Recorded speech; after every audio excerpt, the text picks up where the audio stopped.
25 वर्ष झाली तरी देखील 3427 शाळा आणि 15571 तुकड्या 40 ते 80% अनुदानावरतीच थांबलेल्या आहेत। त्यामुळे त्या शाळांवरील शिक्षकांनी 8 आणि 9 जुलैला शाळा बंद ठेवून रस्त्यावरती उतरण्याचा निर्णय घेतलाय।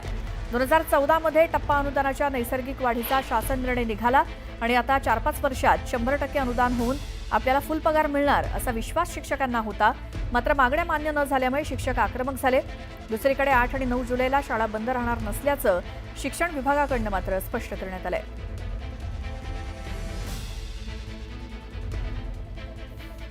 8 आणि 9 जुलैला शिक्षकांनी संपावरती जाण्याचा इशारा दिलाय आपल्या प्रलंबित मागण्यांसाठी। मात्र एकीकडे शिक्षण विभाग म्हणतंय कुठल्याही प्रकारे शाळा बंद राहणार नाहीत। प्रलंबित अनुदानासाठी शालेय शिक्षकांनी 8 आणि 9 जुलैला शाळा बंद ठेवून रस्त्यावरती उतरण्याचा निर्णय घेतलाय। 2014 मध्ये टप्पा अनुदानाच्या नैसर्गिक वाढीचा शासन निर्णय आता निघाला आणि 4-5 वर्षात 100% अनुदान होऊन आपल्याला फुल पगार मिळेल असा विश्वास खरं तर शिक्षकांना होता। मात्र मागण्या मान्य न झाल्यामुळे शिक्षक आक्रमक झालेत आणि 8 आणि 9 जुलैला शाळा बंद ठेवण्याचा इशारा किंवा रस्त्यावरती उतरण्याचा इशारा शिक्षकांनी दिलाय। मात्र शिक्षण विभागाकडून शाळा बंद राहणार नाहीत असं स्पष्ट करण्यात आलंय।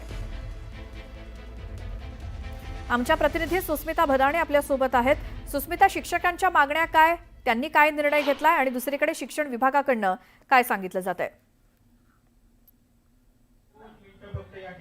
खरं तर 7 तारखेला ज्या पद्धतीने धरणं आंदोलनाची घोषणा या जाहीर सभेमध्ये ज्यावेळेला चिया झाल्या त्यावेळेला समितीच्या वतीनं करण्यात आलेली होती। शालेय कृती समितीच्या वतीनं आज सुद्धा अनेक मराठी प्रेमी जनतेला एकत्रित केलं जाणार आहे। दीपक पवार माझ्यासोबत आहेत। सर, काय सांगाल? खरं तर हे धरणं आंदोलन तुम्ही त्यावरती कायम आहात, काय प्रमुख मागण्या? आम्ही 29 जूनला झालेल्या सभेमध्ये असं म्हटलं होतं की दोन्ही शासन निर्णय आणि 2 परिपत्रकाची ज्या दिवशी आम्ही होळी केली तेव्हा ते शासन निर्णय रद्द करण्याची सरकारने भूमिका घेतली। मात्र शासन निर्णय रद्द केल्यानंतर सुद्धा नरेंद्र जाधवांच्या अध्यक्षतेखालची समिती स्थापन केली आहे। नरेंद्र जाधवांच्या अध्यक्षतेखालची समिती याचा अर्थ सरकारला 3ऱ्या भाषेच्या सक्तीचा निर्णय घ्यायचाच आहे।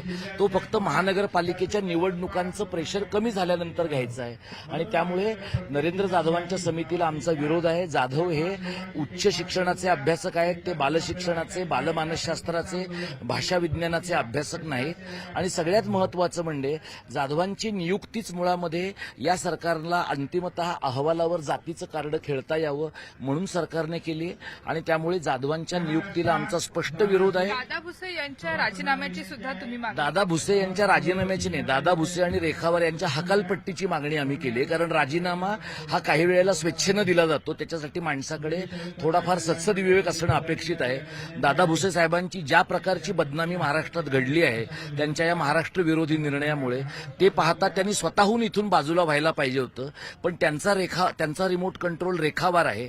रेखावारचा रिमोट कंट्रोल कोण आहे हे आपल्याला सगळ्यांना माहिती आहे।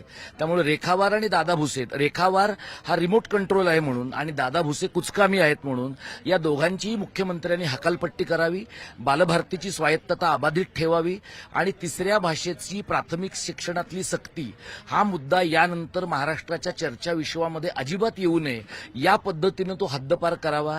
या प्रकारच्या मागण्यांसाठी 25 संस्था महाराष्ट्रातल्या यांना घेऊन आम्ही हे आंदोलन करतोय आणि महाराष्ट्रातल्या सर्व राजकीय पक्षांनी, त्याला अपवाद 3च आहेत ज्यांच्याकडे पाशवी बहुमत आहे, ते 3 पक्ष त्यांनी अद्याप आपली भूमिका मांडलेली नाही, ते वगळता महाराष्ट्रातल्या सर्व पक्षांनी प्रत्यक्ष अप्रत्यक्षरित्या या आंदोलनाला सहकार्य केलेलं आहे आणि याही पुढे करत राहतील।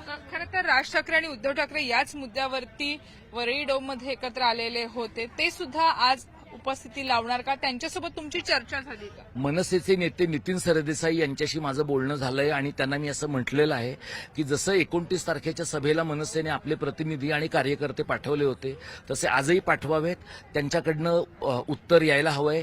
अनिल शिदोरेंशी माझं या बाबतीत बोलणं झालंय, संजय राऊतांशी माझं काल बोलणं झालंय आणि स्वतः उद्धव ठाकरे साहेबांनी 7 तारखेच्या धरणे आंदोलनामध्ये त्यांचा पक्ष सहभागी होणार आहे हे त्यांनी स्पष्ट केलंय। मला खात्री आहे की ते सहभागी होतील। आपण बघतोय की सर्व मराठी प्रेमी जनता असेल किंवा अनेक राजकीय पक्ष सुद्धा या आंदोलनामध्ये सहभागी होणार आहेत। आज सकाळी 10 वाजल्यापासून संध्याकाळी 7 वाजेपर्यंत हे आंदोलन याच आझाद मैदानामध्ये असणार आहे। सुस्मिता, या सगळ्या माहितीसाठी धन्यवाद।